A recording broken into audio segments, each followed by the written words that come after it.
I'll never forget the night I checked into St. Vincent's Hospital. I wasn't supposed to be there, not for any serious reason. I was just feeling a bit off, a little dizzy, you know?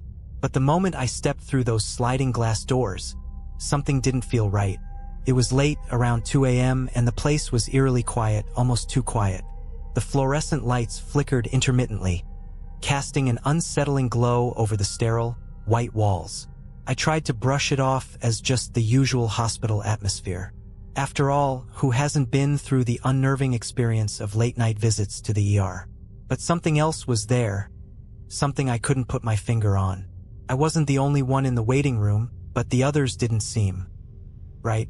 They sat motionless, their eyes fixed on the floor, not a word spoken between them.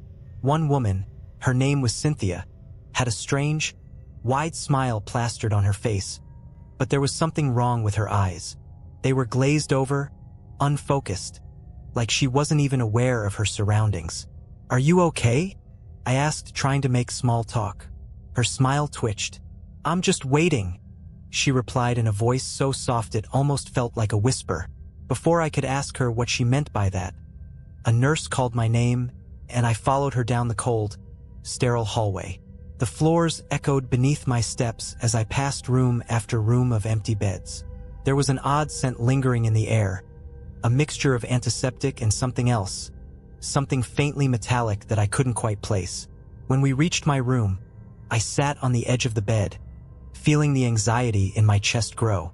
There was an unsettling stillness in the air. The nurse left, and I was left alone in the dimly lit room, the only sound being the quiet beeping of a nearby heart monitor. And then I heard it, a soft tapping sound, coming from the corner of the room. I looked around, trying to pinpoint where it was coming from, but there was nothing. The tapping continued, faint, like fingernails tapping gently against the walls. I tried to ignore it, convincing myself it was just my mind playing tricks on me. But then it stopped, and in that silence, I could hear something else. A low, guttural whisper, like a voice coming from nowhere, from all directions. "Help me." I froze. The whisper was faint, almost imperceptible, but it was there. It came from the far corner of the room, the one closest to the window. My eyes darted over to that corner, but it was dark, too dark to make out anything. My heart started pounding in my chest, my hands clammy with sweat. The voice whispered again, "Help me." This time, I could swear I heard the faint sound of movement, like something shifting in the shadows.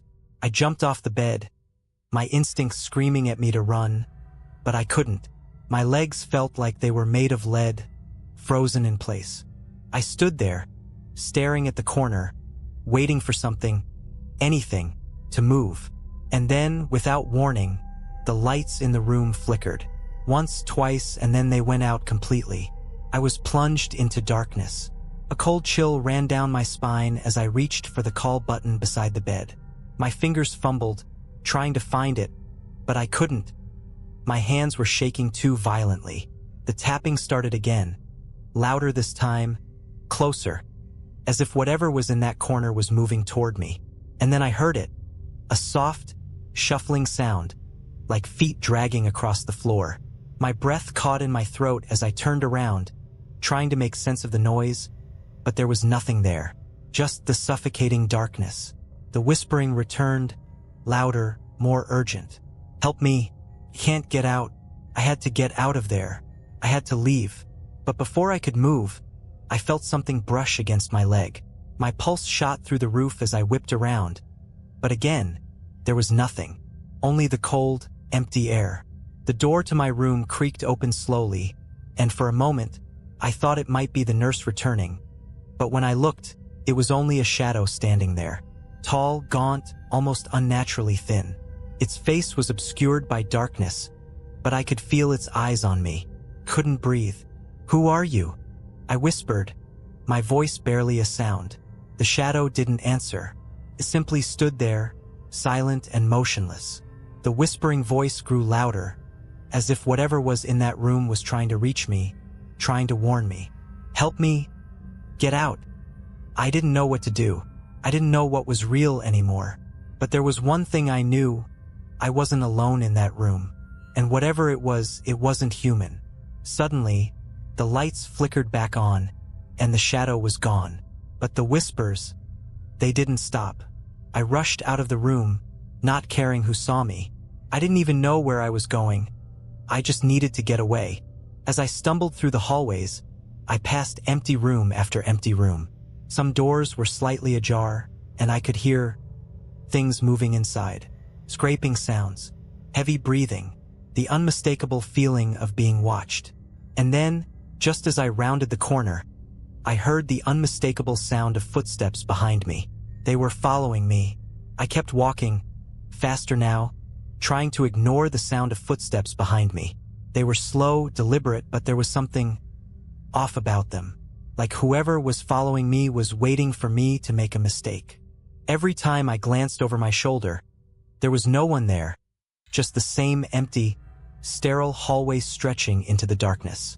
My breath quickened as I rounded another corner.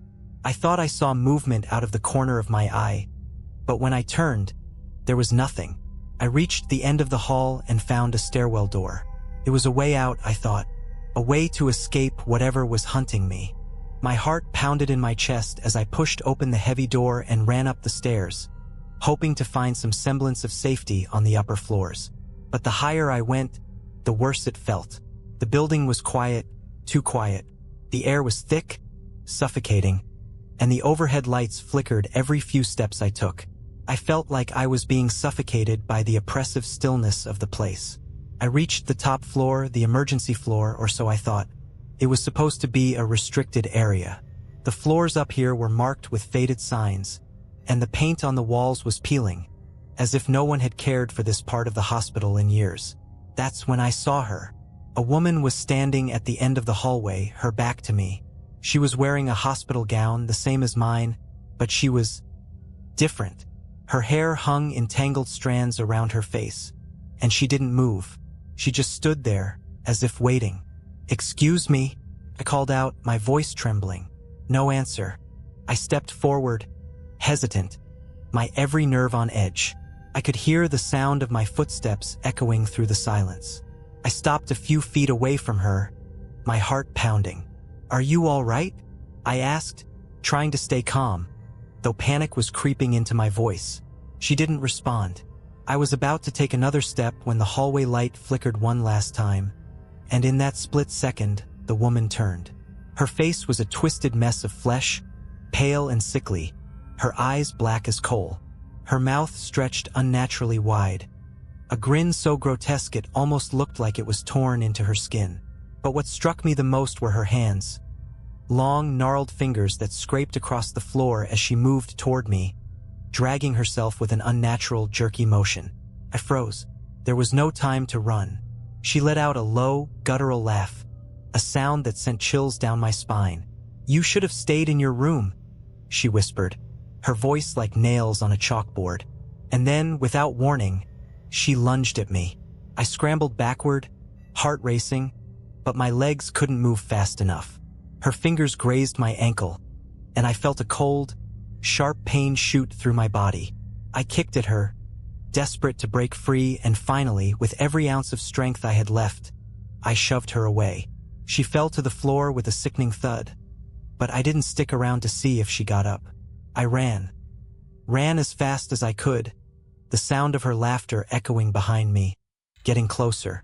Somewhere, deep down, I knew I wasn't going to make it out, that whatever was in this hospital, whatever was stalking me, wasn't going to stop until it got what it wanted.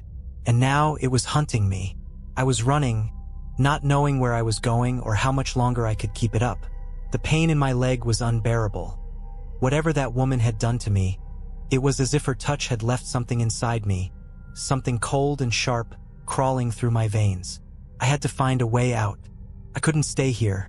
The footsteps behind me grew louder, and I realized, with a sinking feeling in my gut, that I wasn't just being followed by the woman. There were others. From the corners of my vision, I saw them, shadows, figures darting in and out of the doorways, their eyes glowing faintly in the dark. They were waiting for me, watching me, and I knew, deep down, that they weren't going to let me leave. I stumbled into a small, dimly lit room at the end of the hall, hoping to hide, but it was no use. The door slammed shut behind me, locking with an eerie click. I whipped around, heart hammering, but the room was empty. Just a few old chairs, a desk covered in dust, and a single window that was too high to reach. And then I heard it, the whisper, that same voice I had heard earlier, now louder and more insistent. "Help me." I spun around, my breath coming in short, panicked gasps. The voice wasn't coming from the walls, though. It was coming from the desk, from the small drawer that was slightly ajar. With trembling hands, I approached the desk, opening the drawer slowly. Inside was a thick file yellowed with age. It had no label, just a name written in red ink. Jonathan Crow. I pulled the file out, my heart sinking as I opened it.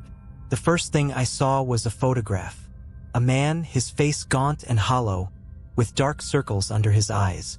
He looked almost like a shell of a person. Below the photo was a note, written in a hurried, frantic scrawl.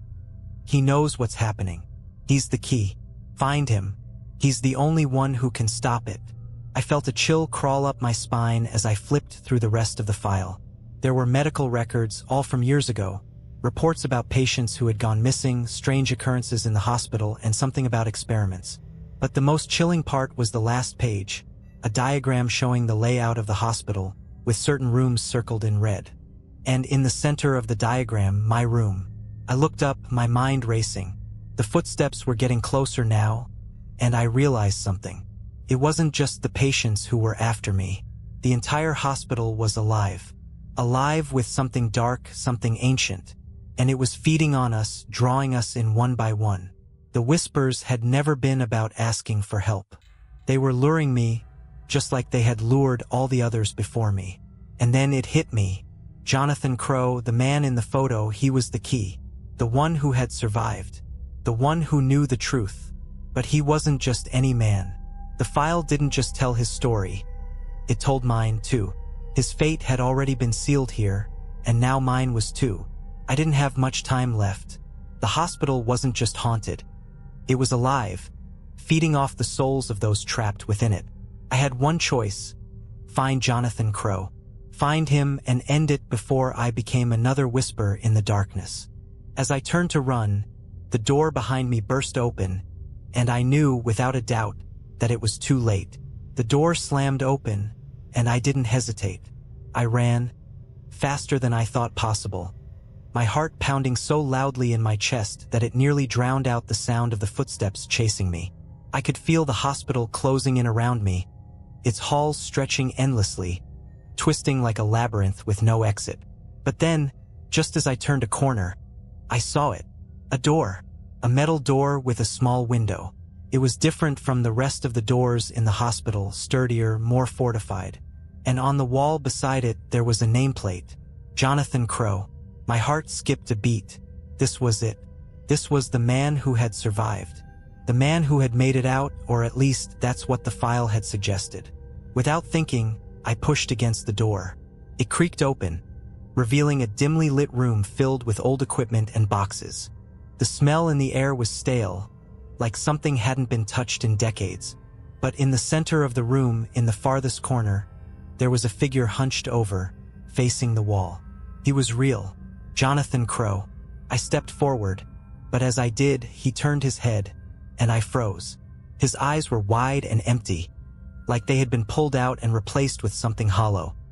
His face was gaunt, covered in a thin layer of sweat, and his clothes were torn and stained. But it wasn't his appearance that made me stop dead in my tracks. It was his smile. It was exactly like the woman's. Twisted, stretched too wide, like it shouldn't be possible for a human to look like that. "You shouldn't have come," he whispered, his voice rasping like dry leaves. His hand, skeletal and trembling, reached out toward me. "I told them I wouldn't. I warned them." I took a step back, panic surging through my veins. "Who did you warn? What is this place? What happened to you?" Jonathan's laugh echoed through the small room. It wasn't a laugh. It was a broken, jagged sound, like someone trying to remember how to be human. "They've been here for decades," he muttered. "This hospital, It's not just a hospital. It's a prison. A place where they trap souls. It feeds on us. All of us. The patients. The staff. Even the ones who seem to get out. We never really leave. It never lets us go. I could feel my body growing cold. What do you mean? What do you want from me? Jonathan's smile stretched even wider, and his fingers twitched. You've already been chosen. You came here looking for answers, but now you're part of it. You'll never leave this place. Not unless you do what they want. Help them, or they'll help themselves to you. I stepped backward, my breath shallow and fast. Help them? Who are they? He pointed to the door, and that's when I saw it. In the shadows just outside the doorframe, a figure was standing, watching me. It wasn't human, at least not entirely. It had the shape of a person, but its limbs were long, far too long, and its head was misshapen, bulging in places where it shouldn't. Its eyes glowed faintly in the dark, like a predator's. I didn't need to know more. I turned and ran, but Jonathan's voice echoed in my ears. If you don't make it out, we all die, he whispered, and you'll never be alone again. I bolted through the hallways, knowing with every passing second that whatever was hunting me was closer, faster.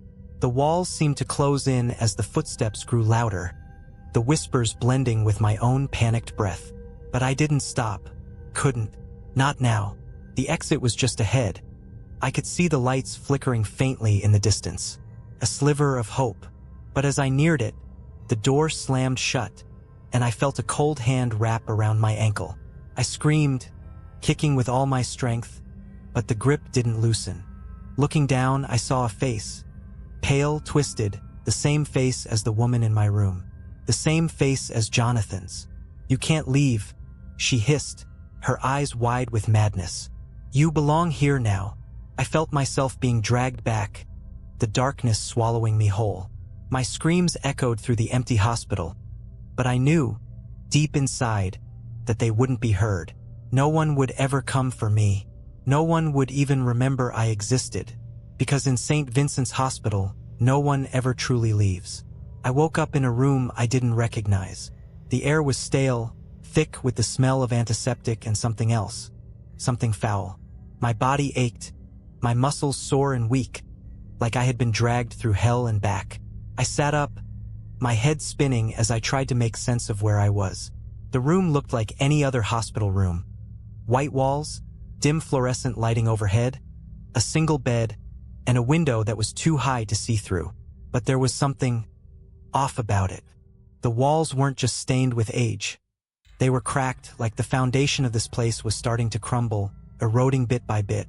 I rubbed my eyes, trying to clear the fog from my mind, and that's when I noticed it. A small note resting on the table beside the bed. I reached for it, my hands trembling. It read, "You are here forever. Don't try to leave." I froze. The handwriting was shaky, but the message was clear. A cold dread washed over me, and the room seemed to tilt as I tried to stand. My legs buckled beneath me, and I collapsed back onto the bed, gasping for breath. Suddenly, I heard the sound of footsteps outside the door. Soft, deliberate, like they were waiting for me to make a sound. I held my breath, praying they wouldn't come in, praying that if I stayed silent enough, they'd leave. But the door creaked open, slowly, as though it had been waiting for that exact moment. A figure stepped inside. It was the nurse, one I hadn't seen before, but her smile was just as unnerving as all the others. Her eyes were hollow, vacant, like she had no soul left to give. "How are you feeling?" she asked, her voice calm, far too calm. I didn't answer. My heart was pounding in my chest, my mind racing. I could feel the walls closing in again, the same sense of suffocation I had felt earlier. She moved toward the bed, her footsteps soft and rhythmic, like she was part of the very fabric of this place. "You've been chosen," she whispered. "You're one of us now." I shook my head, trying to fight the dizziness that was clouding my thoughts. No, I'm not one of you. I'm not like them." Her smile didn't fade. "You're exactly like us. There's no escape, Not anymore. You're just another soul. Trapped here. like all the others. I stood up, my body still weak, my legs shaking beneath me. Where is Jonathan? What happened to him? What happened to everyone here? The nurse stepped closer, her gaze darkening, her voice lowering to a chilling whisper. Jonathan is part of the system now, just like you will be. The hospital feeds on the living, keeps us here in this cycle, forever. I took a step back, my mind reeling. The whispers, the shadows, the twisted faces. It was all part of it. The hospital was alive, feeding off us, and I had been brought into it. But there was something in the back of my mind, a faint memory, a tiny spark of clarity, a way out. Maybe it wasn't too late. Maybe I could still escape. I'm getting out, I said, my voice shaking but firm. The nurse's eyes widened in mock surprise. You think you can escape? You think it's that simple? I didn't answer. Couldn't. There was no way out, not through the front door. Not through any door. This place, this hellish maze, didn't have an exit. But I had to try. I had to do something. Anything. I ran past her, my breath coming in ragged gasps, my heart hammering in my chest. The hospital was alive, it was watching, but there had to be a way to break free. I pushed through the corridors, my footsteps echoing in the endless halls. But no matter where I went, it felt like I was running in circles. I could feel it. Feel the hospital pulling me back, tightening its grip on me. And then, just as I turned a corner, I saw it. The door. The final door. It was massive, old, covered in rust, and unlike any other door I had seen before. It was the one place I hadn't dared to go, the place where no one was ever allowed. I pushed against it, the metal groaning in protest as I forced it open. What I saw on the other side made my blood run cold. The room was filled with people, but they weren't people. They were shells, empty, soulless beings, all trapped in some kind of eternal slumber. Their eyes were wide open, their mouths frozen in screams, but they weren't moving. They weren't alive. And in the center of the room, standing among them, was Jonathan. His face was pale, his eyes sunken and lifeless, but his grin was still there, that twisted, unnatural smile. You shouldn't have come, he whispered, his voice low, rasping. You can't escape. None of us can. I took a step back, the door slamming shut behind me, sealing me inside with the others. There was no escape, no end, no way out. St. Vincent's Hospital had claimed me, just like it had claimed so many others before me. And now there would be no more whispers, no more running, no more hope, because in this place we were all the same, lost, trapped, forever.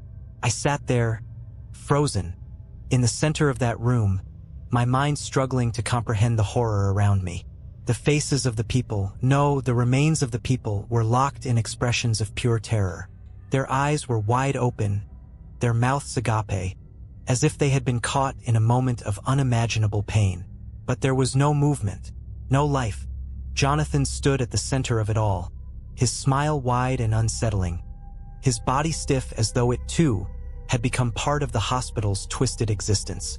The shadows in the corners of the room seemed to move, like the very walls of the hospital were alive, watching, feeding. You can feel it now, can't you? Jonathan's voice echoed in the space between us. The hunger, the pull, the need for more. I shook my head, desperate to deny what I was hearing. This isn't real. Can't be. This is just some nightmare. His eyes darkened, and the smile on his face twisted even further. This is no dream. This is your reality now. You're part of it. You were always part of it. St. Vincent's isn't just a hospital. It's a place that feeds on souls, keeps them, traps them, and makes them one of its own. I felt a cold hand graze my arm, and I jerked away. I didn't have the strength to fight anymore. The room was closing in, suffocating me, and I felt like I was being absorbed by the walls themselves. There was no escaping it. Jonathan's words repeated in my mind. You can't escape. None of us can. I staggered back, trying to make sense of it all. But there has to be something. There has to be a way to end it. His laugh was the last thing I heard before the room fell silent. End it? he asked, his voice mocking. You think you can destroy something that has been here for centuries? Something that feeds on fear, on pain, on the living? It's a cycle, a never-ending loop. You can't escape the hunger. Suddenly, everything clicked. The reason I had been drawn here, the reason I had felt the pull the moment I stepped inside the building, was because I was meant to be part of the cycle. I was just another soul to be fed on, to be trapped here like the others. The hospital wasn't a place, it was a living, breathing entity. It didn't just take lives. It created them, made them a part of itself, until there was nothing left but the hollow shell of a person. And once you entered, you couldn't leave. Not in the way you thought. The others in the room, Jonathan, the twisted figures, were all just like me. They had once been living, breathing people, and now they were part of the hospital, existing in a state of perpetual torment. They were no longer human. They were echoes. I felt something tugging at me. The floor beneath me seemed to shift, and I felt myself sinking deeper into the ground. The air grew colder, suffocating, and I knew that I was being consumed, just like all the others, just like Jonathan. You're part of us now, he whispered, his voice fading as I felt myself being pulled into the shadows. You'll never leave. None of us ever do. And as I felt myself dissolve into the cold, dark void of St. Vincent's Hospital, I understood. The cycle never ends. It never stops. Once you enter, you are forever bound to this place. And so, I became another face in the crowd, another lost soul trapped within the walls of a hospital that was no longer just a building. It was alive, and it would never stop.